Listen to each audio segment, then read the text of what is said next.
Welcome to my channel, the world of science fiction. Don't forget to like and subscribe to the channel. The arena roared like a living beast. 5 pale moons hung above the stone Colosseum, their cold light glinting off the towering figure of Queen Kari, wrapped in ceremonial gold armor, each plate heavy with ancient runes. Her 20-foot shadow stretched across the sand like the blade of an executioner. Warriors lay scattered, breathing hard, armor cracked, spears broken, blood mixed with dust. The air smelled of ozone and iron, and the bitter tang of defeat. And among them stood one man, one human, Tolan Reed. Bruised, dust-covered, leaning on a half-shattered spear, painfully out of place among alien champions. His uniform was torn at the shoulder. Blood trickled from a cut above his eyebrow. He shouldn't have been here, shouldn't have survived the first round. Shouldn't have made it past the gate trials where 3 Valtorian shock troopers had tried to crush his skull. But here he stood. The crowd hissed, a sound like steam escaping from 1,000 vents. "Earthling! He desecrates the arena! Remove him! The Queen will strike him down." If the Queen rejected him, the mob would tear him apart. Protocol demanded it. Tradition required it, and Queen Kari had never broken tradition, not once in 20 years. Her gaze swept across the warriors. 7-foot Keltorians with their triple-jointed limbs. Vrak's berserkers still bleeding from their ritual cuts.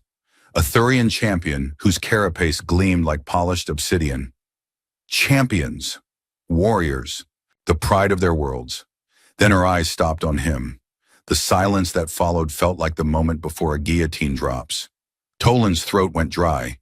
His fingers tightened on the spear shaft, splinters digging into his palm. He was 1 second from death, maybe less. The guards had their pulse spears leveled. The crowd held its breath. Even the wind seemed to pause, and the only person who could save him was staring at him with unreadable, golden eyes.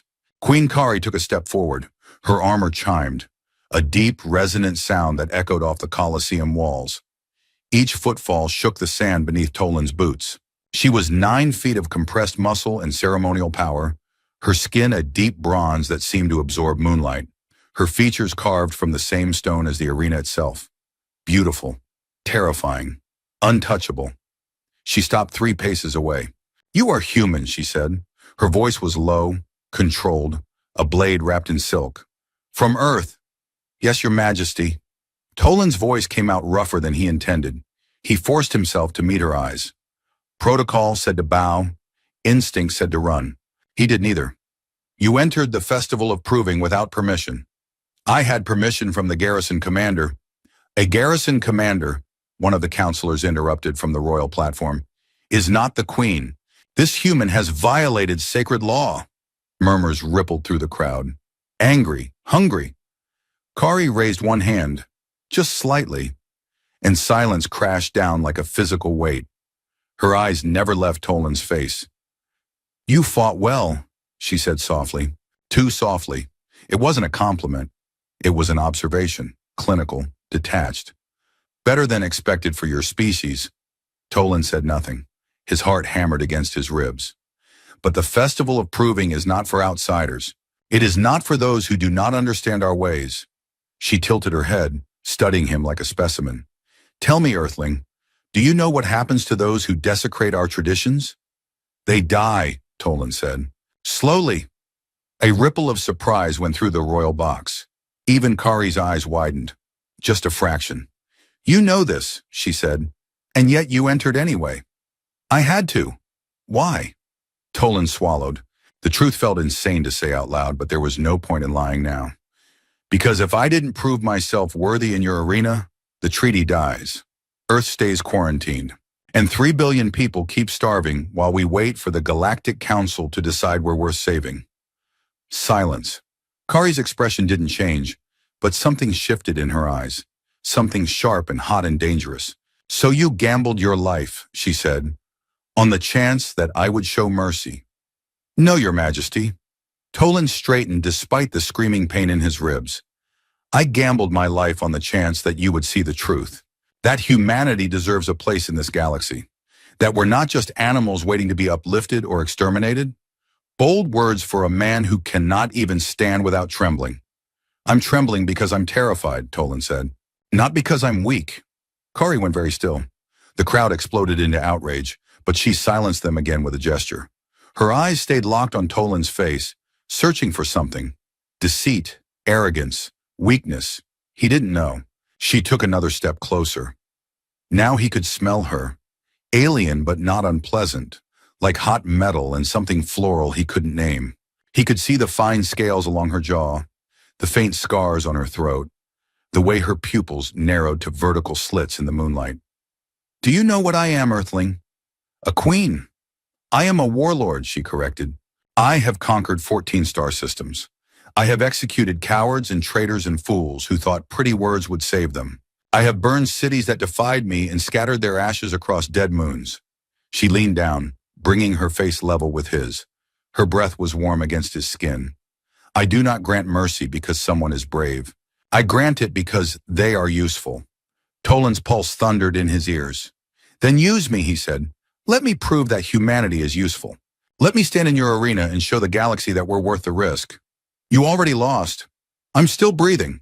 Barely. That's more than the Thurian champion can say. A shocked intake of breath from the crowd. Even the guards flinched. Kari's eyes blazed. For 3 heartbeats, Tolan was certain she would kill him herself. Her hand moved toward the ceremonial blade at her hip. Her jaw tightened. Her scales rippled with barely contained rage. Then she straightened, turned, walked back toward the royal platform. Tolan's knees nearly gave out. He'd done it. He'd survived. She was leaving. The guards would escort him out, maybe throw him in a cell, but he was alive. Kari stopped. Attend me, she said without looking back. Now. Tolan blinked. Your Majesty? You wish to prove your worth? Her voice carried across the arena like a blade. Then attend the Queen at the ceremony of proving. Stand among the champions. Let the Empire see what humanity offers. The crowd erupted into chaos. Your Majesty, this is unprecedented. He is not worthy. The ceremony is sacred. No outsider has ever... Silence! Kari's voice cracked like thunder.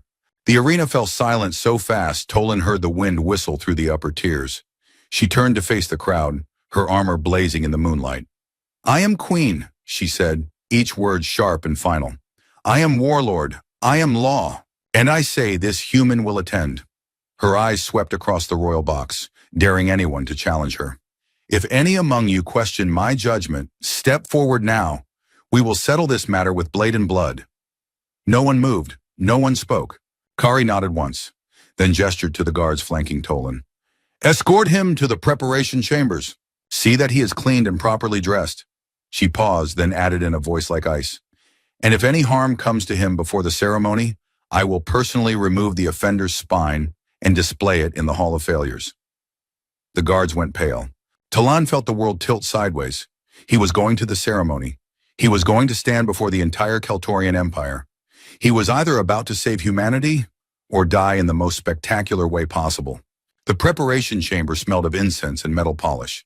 Tolan sat on a stone bench, watching servants move around him with nervous efficiency. They'd cleaned his wounds, roughly without speaking, and brought him water and something that might have been bread. No one met his eyes. No one spoke to him. He was a ghost, a dead man who hadn't stopped walking yet. The door hissed open. A tall Kaltorian in gold-trimmed robes entered. His scales were darker than Kari's, almost black, and his eyes held the kind of cold intelligence that made Tolan's survival instincts scream. Human, the Kaltorian said, I am High Counselor Vrathan. I oversee matters of protocol and tradition. Pleased to meet you. Vrathan's lip curled. I sincerely doubt that. He circled Tolan like a predator, sizing up prey. The Queen has made a grave error bringing you here. You do not understand our ways. Then teach me. Why would I help you? Because if I fail, Tolan said carefully, the Queen looks weak, and I don't think you want that. Vrathan stopped circling. His eyes narrowed. Clever, he said softly. For a human. He leaned close, his voice dropping to a hiss. The last outsider to attend the ceremony was executed during stage 4. They removed his skin first. Tolan's stomach churned. Vrathan continued as if discussing the weather. You will stand among the champions. You will bow when the queen approaches. You will speak only when addressed directly. And above all, his voice became ice. You will not, under any circumstances, comment on the queen's armor. To do so is to claim intimacy. To claim intimacy is to declare courtship.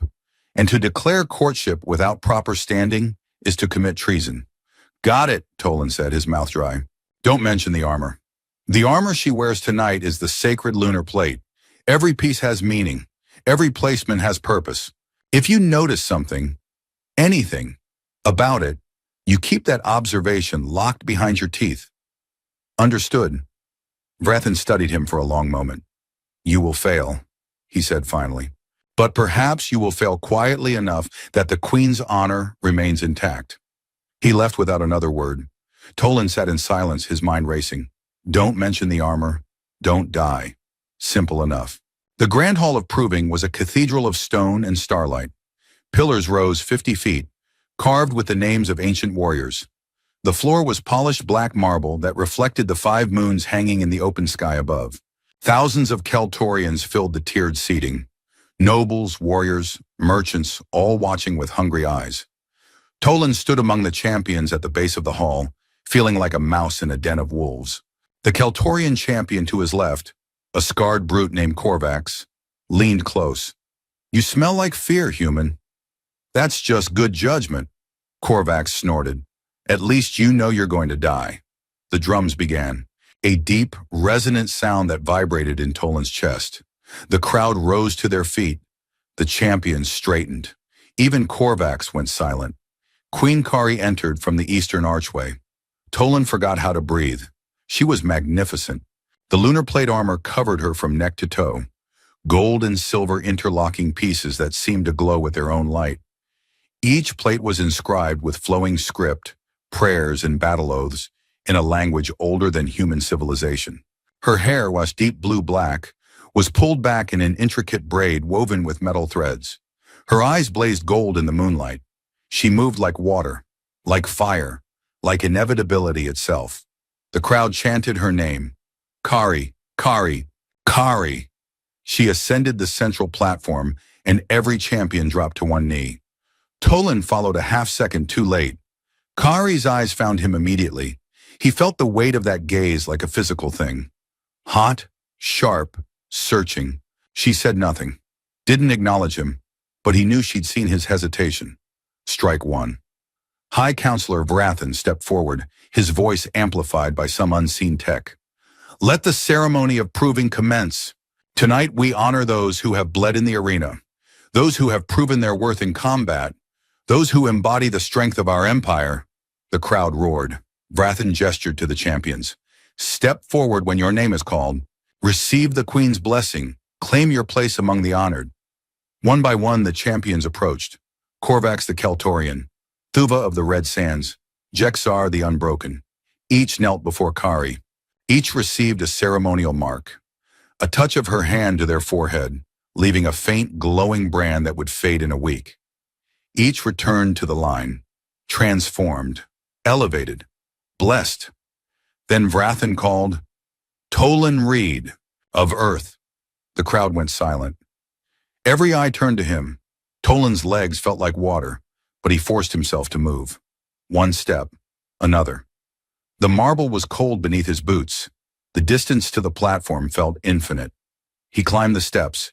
Kari stood before him, tall and terrible and beautiful. He dropped to one knee, head bowed, exactly as the others had done. Silence stretched like a blade. Then Kari's voice, low and edged. Look at me, Earthling. Tolan raised his head. Her eyes were inches from his. He could see the fine patterns in her irises, the way her pupils contracted, the faint tremor in her jaw. She was holding herself perfectly still, but something beneath that stillness radiated tension. Do you understand what you've done? She asked quietly, too quietly for the crowd to hear. Coming here, entering my arena, forcing my hand. I understand I've risked everything. You've risked nothing. Her voice was ice. You had nothing to lose, but She stopped, took a breath. When she spoke again, her voice was steel. I have placed my authority on the line for you. If you fail tonight, if you embarrass me before my people, They will demand your death, and I will not be able to stop them. Then I won't fail. You already are. She leaned closer, her breath warm against his face. You hesitated when the others knelt. You stared too long. You stand too straight. Every warrior in this hall can see you don't belong. I know. Then why are you smiling? Tolan blinked. He hadn't realized he was, but she was right. His lips had curved up, just slightly. Because, he said softly, you're talking to me. Not at me, not like I'm an animal or a fool. You're talking to me like I'm a person, and that means maybe, just maybe, I was right about you. Kari's eyes widened. Her hand, already raised to mark his forehead, trembled. For 3 heartbeats she didn't move, didn't speak, just stared at him like he'd spoken a language she'd forgotten existed. Then she pressed her palm to his forehead. The mark burned, hot and bright and shocking in its intensity. Tolan gasped, his vision whiting out for a second. When it cleared, Kari was already pulling away. Return to the line, she said, her voice carefully neutral. Tolan stood, legs shaking, and descended the steps. He'd survived stage 1. The ceremony continued. Prayers, chants, offerings of incense and oil. Tolan stood frozen among the champions, acutely aware that he was one wrong move from execution. But he couldn't stop watching Kari. She moved through the rituals with perfect precision, every gesture exact, every word timed to the drums. But there was something beneath the perfection, a brittleness, a tension in her shoulders, the way her eyes occasionally flicked toward him and then away. Something was wrong. During the 5th stage, the recitation of victories, Tolan noticed something. The queen's lower armor plates sat wrong, not by much, maybe a 1/4 inch, but enough that the sacred etchings didn't align properly. The flowing script was broken, interrupted, wrong. He frowned. This wasn't supposed to look like that. But only when he tried to recall Vrathan's words about the armor did he remember the translation nuance, how Keltorians referred to the rear sections of armor. Their word Kareth meant both, rear section of chest plates and rear, colloquially speaking. Tolan swallowed hard. He understood perfectly that any mention of the armor was taboo, but not saying anything would mean letting her appear weak before the entire hall. He took a step forward, then another. Earthling, Vrathan roared. Hold your position! But it was too late. Tolan was climbing the platform steps. The queen turned toward him with a sharp, predatory movement. Earthling, what are you doing? He leaned close enough that only she could hear. Your, Kareth is crooked. Every sound in the hall died. The queen froze, completely. Her eyes widened, her nostrils flared. Her shoulders locked as if he'd struck her shield. Did you really say my butt, Earthling? Her voice wasn't loud, but every soul under the dome heard it. Silence. Then, like a broken dam, the queen exploded into laughter. Not quiet, not restrained, but fierce, liberating, almost painful. She doubled over, covering her face with one hand, her armor chiming from the tremors, tears streaming from her eyes as she laughed. The hall was horrified. Vrathan stood paralyzed.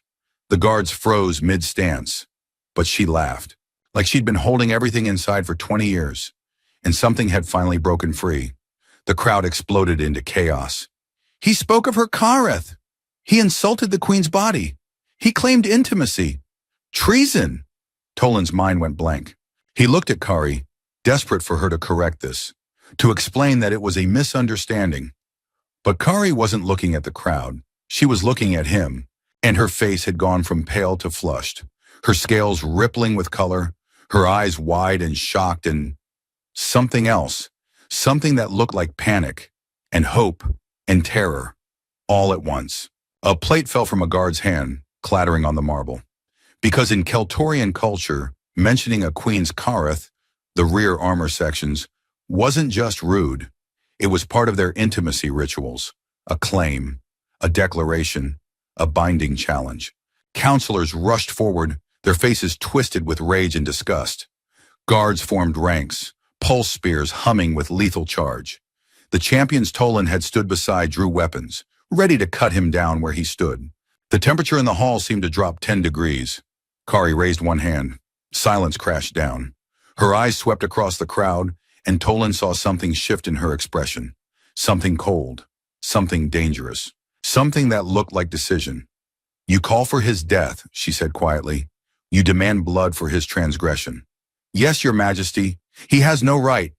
"Execute him." Kari nodded slowly. Then she turned to Tolan, looked him directly in the eyes, and knelt. The sound of her armored knee hitting marble echoed like a gunshot. Gas tore through the arena. Someone screamed. The world tilted sideways.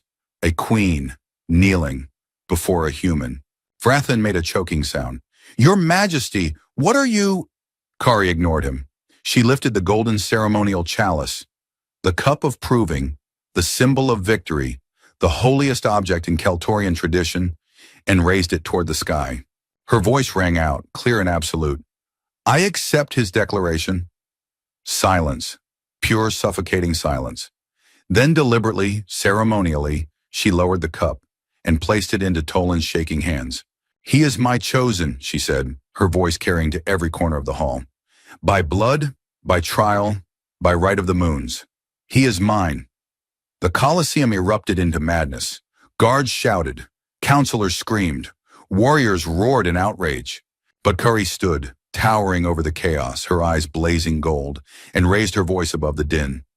"Any who challenge this will face me. Not him. Me. And I promise you—" Her lips curved into something sharp and deadly. "I will not be as merciful as I was in the arena." No one moved. No one dared. The queen had spoken. The queen had chosen, and the universe bent around her will. Kari looked down at Tolan, who stood frozen, holding the sacred cup, his mind unable to process what had just happened. She leaned close. Her voice dropped to a whisper only he could hear. "One foolish sentence, Earthling. One honest mistake. And you reminded me I'm alive." Then louder, for the Empire to hear. "Sometimes a single mistake is truer than 1,000 bows." The 5 moons blazed overhead. The crowd held its breath. The guards lowered their weapons, slowly, reluctantly, but they lowered them. And Tolan Reed, human outsider, the man who had gambled everything on the slim chance that one alien queen might see him as more than an animal. He stared up at her, stunned, terrified, and alive. Kari smiled. Not the smile of a queen. The smile of a woman who had just burned down her entire world for one fragile, impossible chance at something real. She extended her hand. "Come," she said. "We have much to discuss." Tolan took her hand. Her skin was warm. Her grip was strong. And when she pulled him to his feet, the crowd erupted. Not in rage this time, but in something stranger. Something that might have been awe, or fear, or the recognition that everything they thought they knew about their queen had just changed forever. Kari led him from the platform, through the parting crowd, past the stunned guards and speechless counselors. Behind them, Vrathan collapsed into a chair, his face pale. The ceremony was over. A new one was beginning, and the galaxy would never be the same. The royal chambers were silent except for the sound of rain beginning to fall outside. Kari stood at the window, her back to Tolan, her armor still gleaming in the low light. Tolan sat on a stone bench, the ceremonial cup still clutched in his hands, trying to remember how to breathe. "You're wondering if I've lost my mind," Kari said without turning. "A little, yeah," she laughed. That same real, unguarded sound from the hall. "I probably have. By tomorrow the council will call for my abdication. By next week there will be assassination attempts. By next month we may be at war. I'm sorry." "Don't be." She finally turned to face him, and her expression was softer than he'd ever seen it. "For 20 years I have been perfect, flawless, untouchable. I have never made a mistake, never shown weakness, never been anything less than the mask they needed me to wear." She crossed the room, moving slowly, deliberately. "And then you arrived, clumsy, honest, terrified but trying anyway. You broke every rule, violated every protocol, and somehow—" She stopped in front of him, looking down with those impossible golden eyes. "Somehow you were the first person in 2 decades to treat me like I was real. You are real." "Am I?" She sank down onto the bench beside him, close enough that their shoulders almost touched. "Sometimes I'm not sure anymore. Sometimes I think I died years ago, and what's left is just armor Empty plates holding the shape of a woman who used to exist. Tolan set the cup aside carefully. You laughed, he said quietly. In the hall. That wasn't empty. That was the most alive thing I've ever seen. Kari's eyes glistened. I haven't laughed like that since I was a child, she whispered. Before the crown. Before the wars. Before I learned that queens don't get to be happy. She looked at him, and a single tear traced down her scaled cheek. You made me laugh. You made me feel. And for one perfect, impossible moment, I forgot I was supposed to be made of stone. I'm glad. Are you? She wiped the tear away roughly. Because now you're bound to me. Publicly. Permanently. You can't go back to Earth. You can't live a normal life. You're trapped here with a queen who just destroyed her own political stability for the sake of one honest conversation. Tolan met her eyes. I didn't come here expecting to go home, he said. I came here expecting to die. Everything after that is a gift. Kari stared at him. Then she did something that shocked him more than anything else that night. She rested her head on his shoulder, just for a moment, just long enough for him to feel the weight of the crown she'd been carrying alone for so long. Thank you, she whispered, for seeing me. Outside, the rain fell harder. Inside, two people sat in silence, bound by a mistake that might have been fate, holding on to something fragile and new and worth fighting for. They'll try to separate us, Kari said quietly. They'll use every law, every tradition, every weapon they have. By tomorrow, they'll demand your head, and maybe mine. Then we'll face them together. You say that now. Kari stood, pacing to the window. Her reflection in the glass looked fractured, broken by raindrops. But you don't know what they'll do. The council, the military, the noble houses, they will test you, break you. They'll find every weakness and exploit it until you beg me to release you from this bond. They can try. She spun to face him, and her eyes blazed with something fierce and desperate. This isn't bravado, Tolan. This is survival. If you stay with me, if you truly accept this binding, you will be hated, hunted. Every faction that wants to control me will see you as leverage. Every enemy I've made in 20 years of war will target you first. Tolan stood, setting the cup aside with deliberate care. Your Majesty, Kari, her voice cracked. If we're bound, you call me Kari. Kari. The name felt strange on his tongue. Intimate, dangerous. I didn't survive the arena, break into your ceremony, and accidentally propose marriage just to run away when things get hard. You didn't propose. You made a cultural mistake. Did I? She went very still. Tolan took a step closer, his heart hammering but his voice steady. Maybe I didn't know the exact words. Maybe I didn't understand the full weight of what I was saying. But I knew I was stepping out of line. I knew I was risking everything. And I did it anyway because... He stopped, searching for the right words.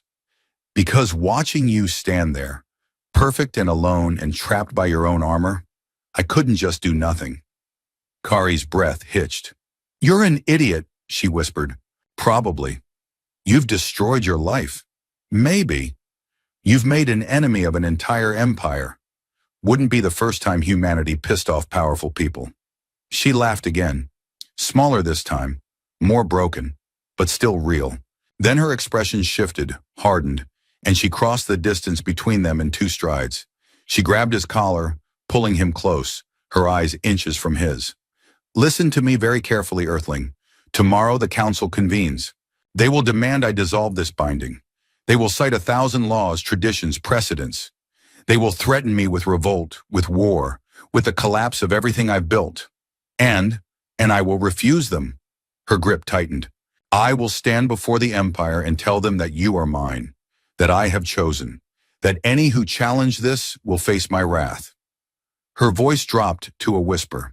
But if I do that, if I burn every bridge, destroy every alliance, tear apart the careful balance I've maintained for 2 decades, you cannot falter, you cannot break. If you falter even once, they will win.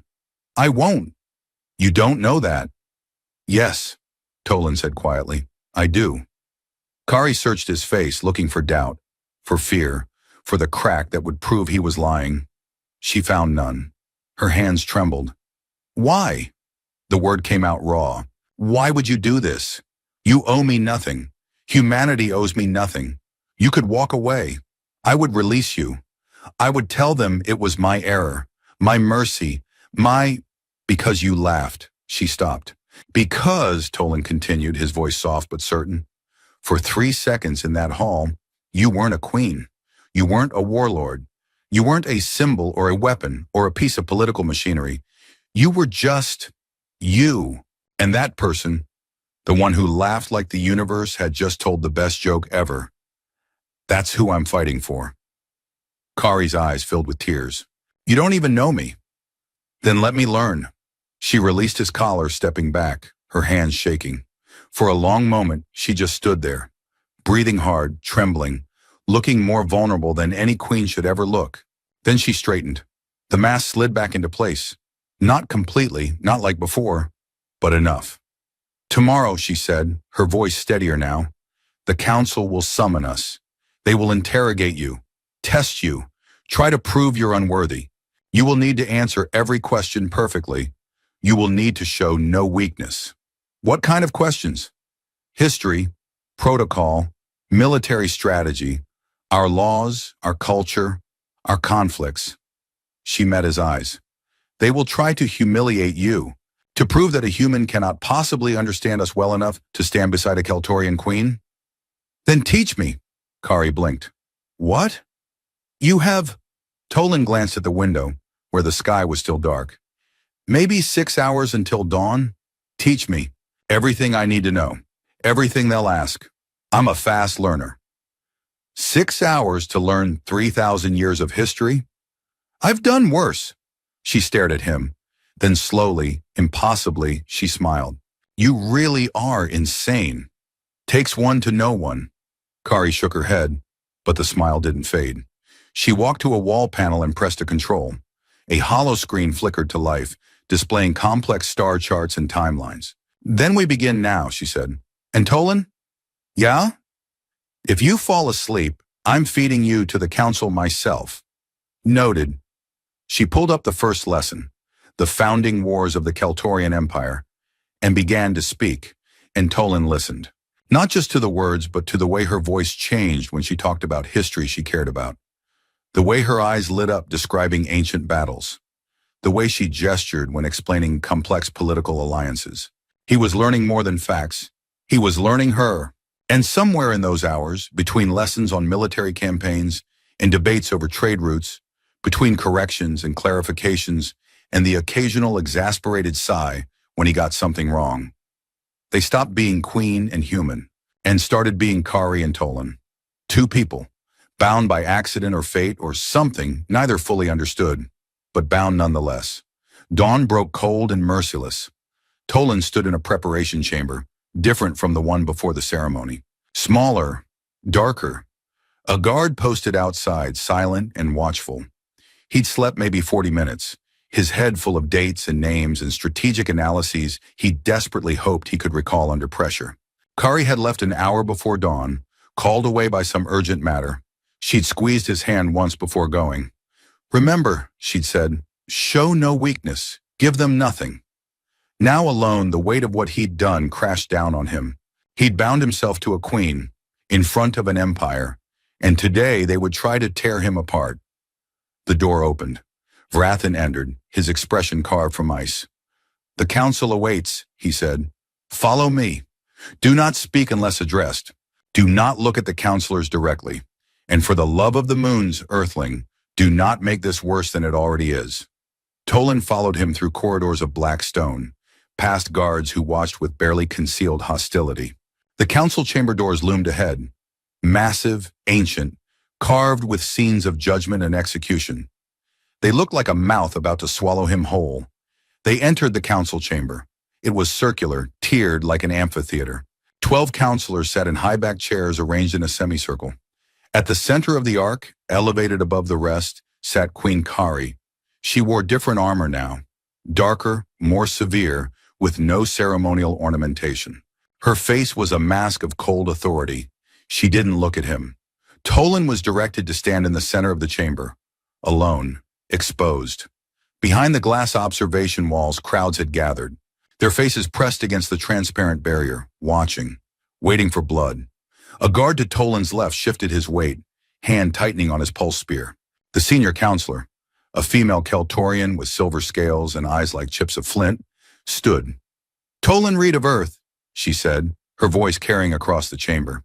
You stand accused of cultural transgression, violation of sacred ceremony, and unlawful declaration of courtship to Queen Kari. How do you plead? Tolan swallowed.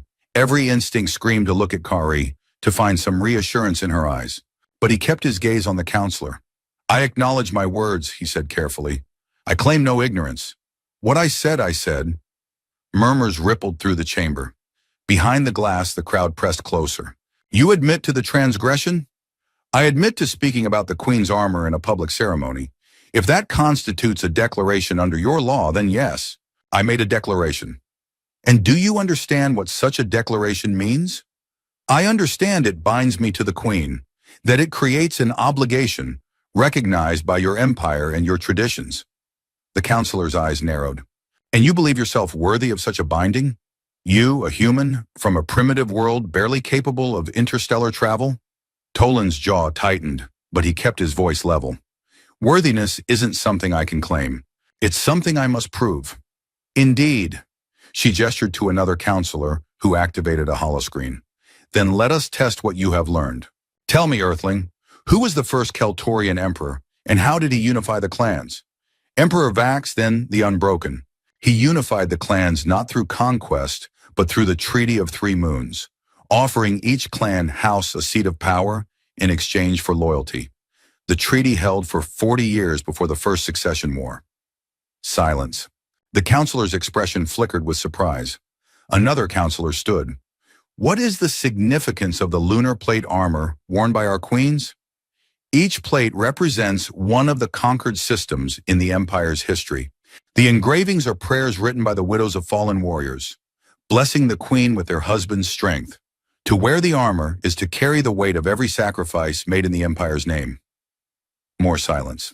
A third counselor described the military hierarchy of our shock trooper divisions. Tolan recited the structure, ranks, command protocols, exactly as Kari had taught him hours before. A fourth. What was the outcome of the Vrillian campaign? Pyrrhic victory. The Empire won the territory but lost 60% of the assault fleet. It led to the military reforms under Queen Kari's early reign. The questions came faster. History, military, culture, law. Behind the glass, faces registered shock. A guard's knuckles whitened around his weapon. Tolan answered each one, drawing on the crash course Kari had drilled into him, on the diplomatic training from his years on Earth, on every scrap of intelligence and observation he'd gathered. He didn't get everything right, but he got enough. Finally, after what felt like hours, the senior counselor raised her hand. Enough! The chamber fell silent. She looked at Tolan with something that might have been grudging respect. You have studied, she said. I will grant you that. But knowledge is not worthiness. Knowledge does not make you suitable to stand beside our queen. Then what does? The words slipped out before Tolan could stop them. The chamber erupted. You dare question? Silence! Kari's voice cracked like a whip. Everyone froze. She stood, descending from her elevated seat, her armor chiming with each step. She crossed the chamber floor and stopped directly in front of Tolan. Her eyes blazed. You ask what makes him worthy? She said, addressing the council but keeping her gaze locked on him. Let me tell you, he noticed when I was in distress. He risked his life to warn me. He spoke to me not as a queen, but as a person. He saw past the armor, past the title, past the mask I've worn for 2 decades. Her voice dropped, but the intensity only grew. He made me laugh. The senior counselor's lips thinned. Your Majesty, emotion is not a basis for...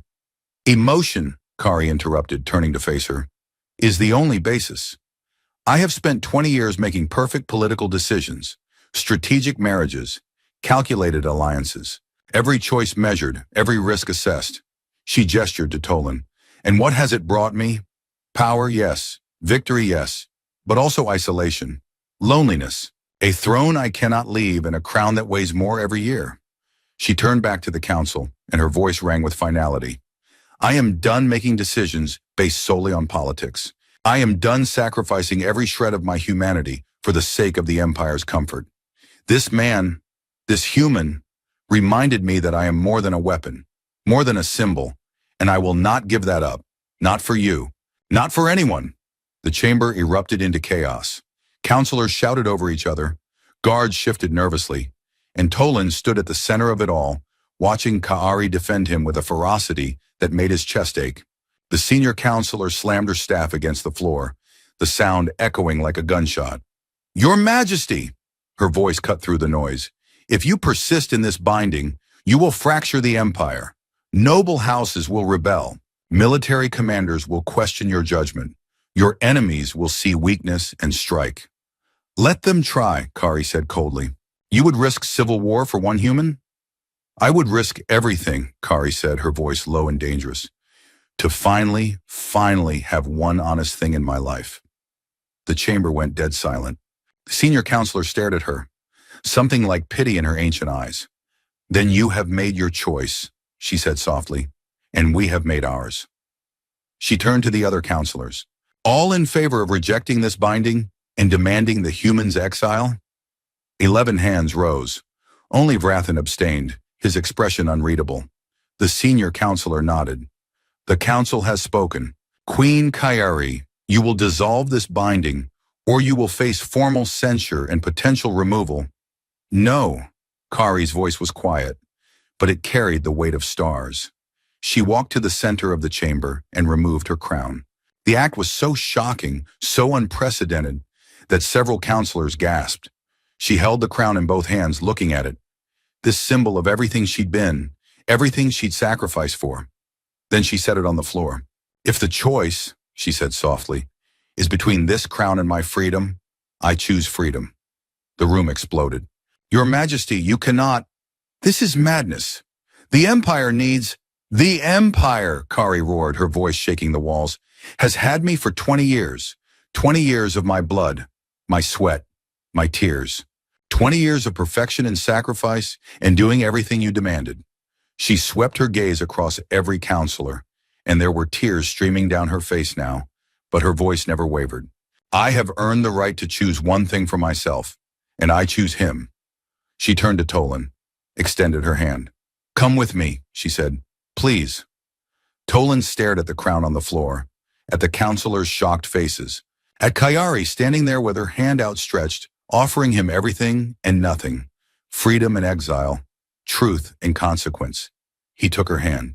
Her fingers closed around his, tight and warm and trembling. Together they walked toward the chamber doors. If you leave, the senior counselor called after them, you abandon your throne. You abandon your people. You abandon everything. Kari stopped at the threshold, looked back. No, she said quietly. I'm finally choosing to save myself. And they walked out, into the corridors, into the rain-soaked morning, into a future neither of them could predict. Behind them, the council descended into shouting chaos. Ahead of them, nothing but uncertainty. But their hands stayed locked together. And for the first time in 20 years, Queen Kari, no, just Kari now, felt light. They didn't speak until they reached her private ship, hidden in a hangar beneath the palace. Kari's hands shook as she activated the controls, setting coordinates for somewhere, anywhere, beyond the Empire's immediate reach. Tolan watched her, still processing what had just happened. She'd given up everything. For him. The ship hummed to life, engines warming. Kaari, he said softly. She didn't turn. Her fingers flew across the controls, mechanical, precise, refusing to stop moving, because if she stopped, she might break completely. Kari. We need to launch, she said, her voice tight. They'll send ships. We have maybe 10 minutes before. Kari, look at me. She stopped, turned, and the mask finally, completely shattered. She collapsed against the control panel, sobs tearing from her throat, her entire body shaking with the weight of what she'd just done. Tolan crossed to her in 3 strides and pulled her into his arms. She buried her face in his shoulder and wept. 20 years of pressure, 20 years of loneliness, 20 years of being more than human, released all at once. I gave it up, she gasped between sobs. I gave up everything. I know. The Empire, the throne, my people. I know. And for what? For what? She pulled back, her eyes wild and wet and terrified. For one human who made me laugh? For one moment of feeling real? What if I'm wrong? What if this is the biggest mistake I've ever made? Tolan cupped her face in his hands, his thumbs brushing away tears. Then we'll make it together, he said. And it'll still be better than spending the rest of your life alone on a throne, pretending to be made of stone. Kari stared at him. Then impossibly, she laughed through her tears. You're an idiot, she whispered. You've mentioned that. You destroyed your world for me. You destroyed yours for me first. She kissed him. Desperate, fierce, tasting of salt and fear and freedom. When they broke apart, warning lights were flashing on the console. Ships incoming, Kari said, her voice still rough but steadier now. We need to go. They launched into the morning sky as the first pursuit ships scrambled from the palace hangars. The stars rushed past. Behind them, pulse fire lit the darkness. Bright, angry, getting closer. Kari's hand found his. Their fingers intertwined. Her other hand worked the controls, pushing the ship faster, harder, toward the edge of known space. The view screen showed 3 pursuit ships closing in, then 5, then 7. But Kari didn't look back. She only looked forward. Tolan felt the hum of the engines, the warmth of her beside him, the weight of everything they'd lost and everything they'd found. Sometimes, he said quietly, a single mistake is truer than 1,000 bows. Kari's grip tightened on his hand. Behind them, pursuit ships blazed against the infinite dark. Ahead of them, nothing but stars. And somewhere far behind, an empire still echoing with a queen's forbidden laughter.